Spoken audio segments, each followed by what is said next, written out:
Omicron alert. New COVID variant concerns, but Jamaica's genome sequencer machine still not being used. Back to school again. Cabinet approval for more schools to resume face-to-face classes soon. And later, follow suit.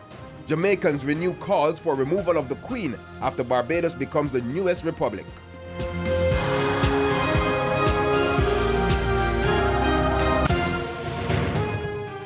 Good evening and welcome to Primetime News. We're on air and online at onespotmedia.com. I'm Janella Precious. Also this evening, the business day, Primetime Sports, sports commentary, E-Prime and weather. But before the break, the feedback question.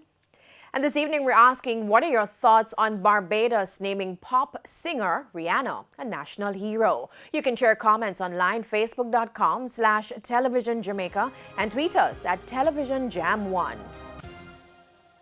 Please stay with us. Primetime News returns after this break.